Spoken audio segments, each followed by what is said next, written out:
Assalamualaikum warahmatullahi wabarakatuh. Part 2 ini merupakan penggabungan atau kelanjutan dari part 1 ya, supaya lebih jelas bahwa uh, agama Tridharma ini pada bab 2 ini akan mengkhususkan pada sejarahnya di Indonesia ya. Nah, kita tahu ya bangsa Indonesia itu kan memiliki beragam agama dan suku, sekitar 740 suku yang ada di Indonesia. Nah, salah satu keunikan suku-suku ini dia memiliki apa tadi adat istiadat dan agama dan hidup saling rukun satu sama lain. Nah bahkan kita lihat ada 3 agama yang berasal dari luar ya, bukan Indonesia, produksi Indonesia, yaitu Buddha, Konghucu dan Taoisme itu menyatu diri menjadi satu agama yang disebut dengan agama Tridharma ya, sebagaimana sudah dijelaskan di bagian pertama. Nah, pada bagian kedua ini, Bapak akan mengkhususkan khususnya di Indonesia ya. Nah, jadi asal mula dan perkembangan agama Tridharma di Indonesia. Nah, dilihat dari asal mula agama ini memang berasal dari Cina awalnya ya. Nah, tapi bagaimana kita bisa melihatnya nanti bisa berkembang di Indonesia. Nah, dilihat dari asal agama ini memang dari Cina atau Tiongkok ya. Nah, di mana agama Buddha itu berasal dari apa? Awalnya dari Cina, dari India. Nah, ternyata agama ini juga memasuki Asia Tengah pada tahun 1407 sebelum Masehi. Seorang biku pada tahun itu menetap di daerah Loyang pada dinasti Han yang menerjemahkan sastra-sastra agama Buddha ke dalam bahasa Cina. Buddhisme yang awalnya dianggap mustahil perlahan mulai diterima oleh masyarakat Tionghoa. Nah, ini tidak lain karena ajaran dalam agama Buddha dirasa memiliki kesamaan budaya dengan agama Konghucu ya.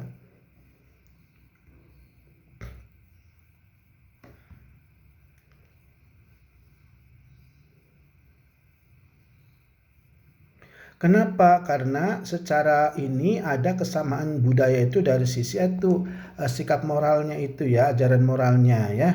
Nah, jadi eh, agama Buddha itu dianggap memiliki apa kontennya sama dalam budaya ajarannya itu ya. Nah, dengan agama yaitu Konghucu dan Taoisme. Nah, sedangkan agama Konghucu Taoisme itu mengajarkan bahwa agama ini bagaimana menjadikan manusia itu sebaik-baiknya manusia. Maka jadilah agama Buddha dalam sebagai agama etnis Tionghoa tuh ya. Jadi agama asli Tionghoanya kan Konghucu dengan Tao. Nah, lalu ada agama pendatang dari India yaitu Buddha. Nah, maka bersatulah 3 agama ini menjadi agama Tridharma ya.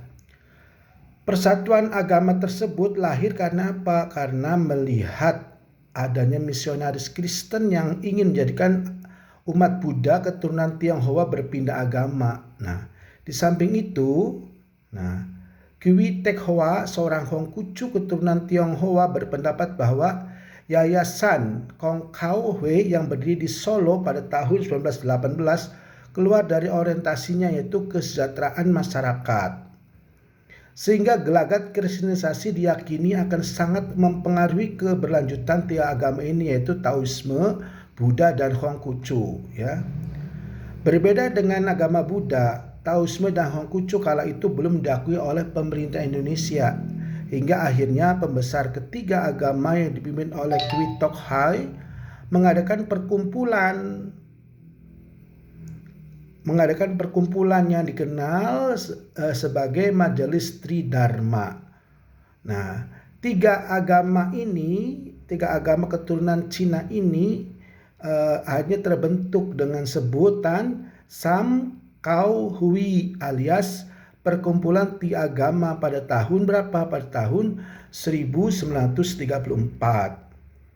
Seiring berkembangnya zaman, nama ini berubah menjadi gabungan Samkau Indonesia dan terakhir menjadi gabungan Tridharma Indonesia atau GTI yang resmi berdiri pada tahun 1952 dan diresmikan oleh Menteri Kehakiman RI nomor JA 53113.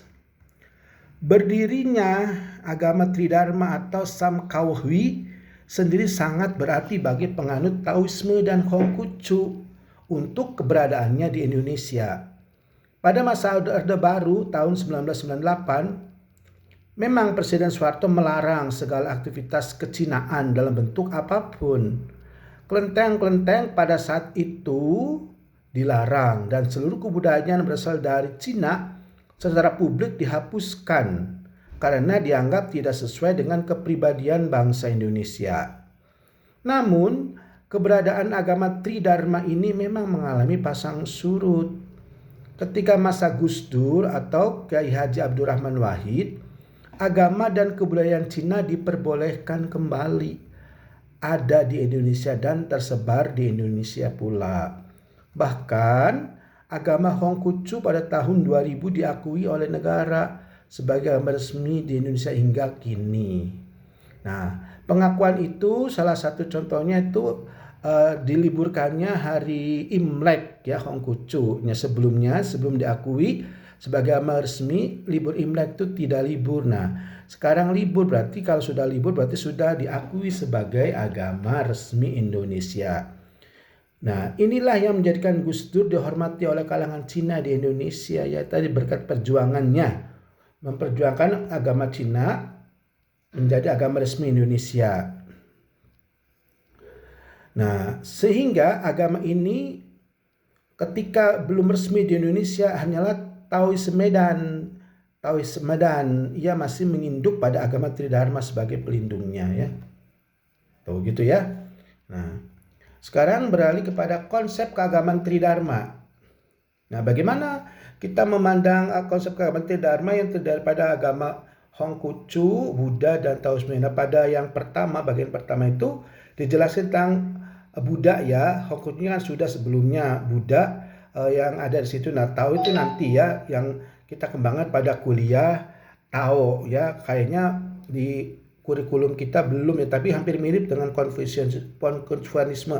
Maka bagian pertama tidak dibahas Tao karena terlalu panjang. Tapi pada saatnya bersama dengan Konfusianisme. Nah, pada bagian 2 ini Bapak akan menjelaskan tadi konsep-konsep keagamaan Tridharma itu nanti dijelaskan Taoismenya, Konfusianisme, dan Buddhismenya. Seperti halnya agama kebanyakan,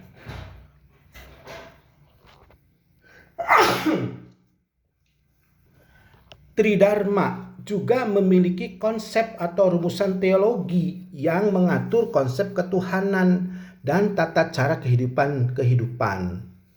Buddha, Taoisme, dan Konghucu memiliki Tuhannya masing-masing.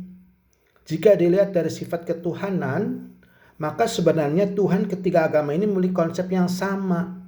Tetapi jelas ini tidak bisa disamakan atau sesuatu sesuai dengan kepercayaannya masing-masing.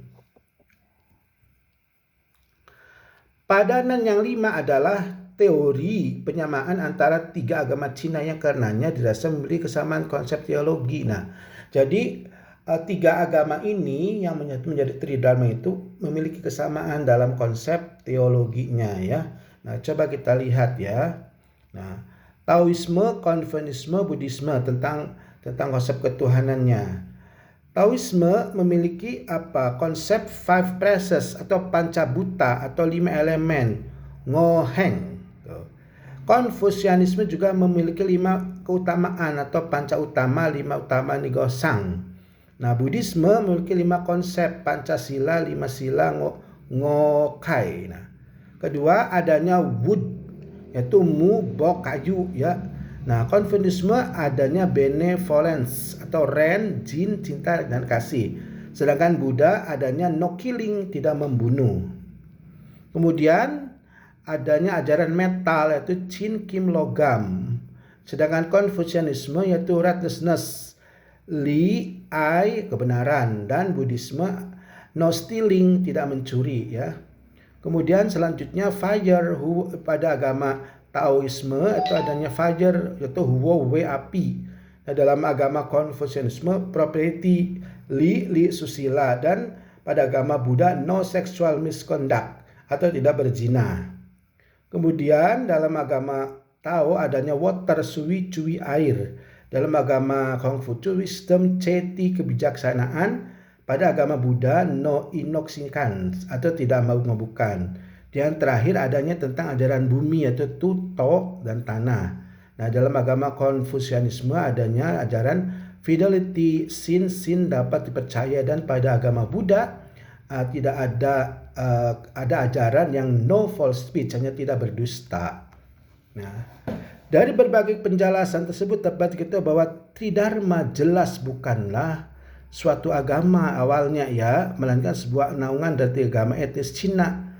Nah, awalnya ya, tapi karena sudah berproses sejarah maka Tridharma ini menjadi suatu agama yang menyatu, artinya melebur ya. Melebur tapi masing-masingnya masih ada tuh ya. Dari berbagai penjelasan tersebut kita lihat bahwa tiga agama di etnis Cina ini juga ditemukan di Indonesia keberadaannya. Nah, sebuah usaha yang memang patut diakui ya, bahwa Indonesia ini para petinggi pembesar Tridharma ini yaitu saling saling menghargai gitu ya. Nah, jadi bisa kita simpulkan bahwa agama Tridharma ini adalah agama yang di Cina juga itu sudah ada ya. Nah, sudah ada di Cinanya juga sudah ada, di mana agama Tridharma itu pertama ada agama Buddha, ada agama Konghucu dan agama Taoisme. Nah, agama Buddha ini merupakan impor atau agama impor dari India ya, yang berkembang melalui Indochina terus menuju ke RRC atau Tiongkok atau Cina ya. Nah, sedangkan agama asli orang Cinanya itu agama Tao, agama Konghucu. Nah, kenapa ketiga agama ini memiliki bergabung menjadi agama Tridharma? Karena konsep-konsep ajarannya yaitu sama ya, konteksnya sama ya, walaupun redaksinya beda tapi arah pengajarannya sama. Nah, ini yang membuat orang Cina bahwa orang Buddha itu atau agama Buddha itu sama aja dengan budaya Cina, maka ajaran Buddha diterima sebagai agama di negeri Cina. Nah, sehingga ketika orang Cina sudah menganut Konghucu atau Taoisme, maka agama Buddha juga diterima. Nah, pada akhirnya mereka menyatukan agama ini menjadi agama Tridharma. Walaupun ya kita temukan bahwa di Cina sendiri agama Tridharma itu dia persatuan dari tiga agama. Juga Konghucu juga ditemukan sendiri, juga ada Taoisme. Nah, jadi di Cina itu agama Konghucu ditemukan sendiri, agama Taoisme juga ditemukan sendiri, dan agama Tridharma juga ditemukan sendiri. Ada tiga unsur agama itu, agama Konghucu, agama Tao, dan agama Tridharma. Sedangkan agama Tridharma sendiri adalah atau merupakan percampuran dari tiga agama tersebut, agama Konghucu, Taoisme dan Buddha. Nah, di sini jadi orang menjalankan agama Tridharma itu sekaligus menjalankan tiga agama.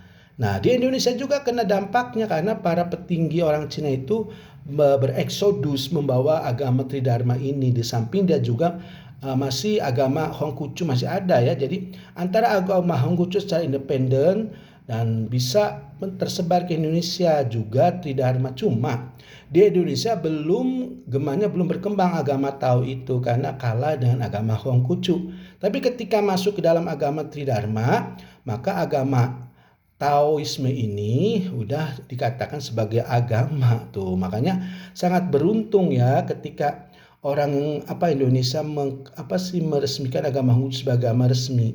Sedangkan Tao sendiri kan tidak dikatakan agama resmi ya. Nah, Buddha sudah dikatakan agama resmi.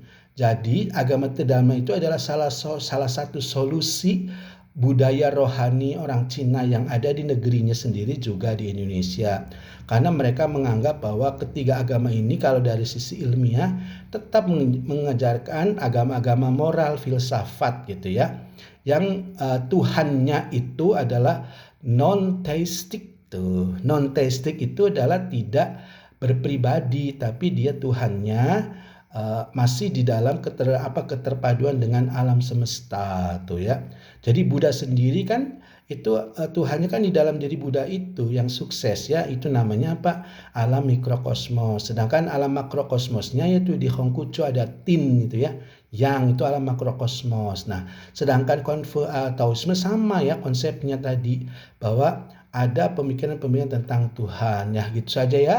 Mudah-mudahan kalian tahu bahwa perkembangan agama Tridharma di Indonesia itu adalah bisa dibedah masing-masing. Tapi kalau dipisah hanya ada Hongkucu dan agama Buddha. Jadi di Indonesia itu ada agama Hongkucu dan agama Buddha dan Tridharma. Sedangkan Taoismenya tidak ada ya. Nah, ketika negara mengakui agama-agama resmi, agama Tridharma tidak diakui sebagai agama tapi lari ke unsur pembentuknya yaitu agama Hongkucu dan agama Buddha. Nah, di sini pemerintah Indonesia sangat bijak memahami apa peradaban budaya Cina. Ya, mudah-mudahan mahasiswa bisa memahami perkuliahan tentang agama Tridharma dan sejarahnya dari Cina hingga di Indonesia. Sebagai kata akhir, Bapak mengucapkan wabillahi taufiq wal hidayah. Wassalamualaikum warahmatullahi wabarakatuh.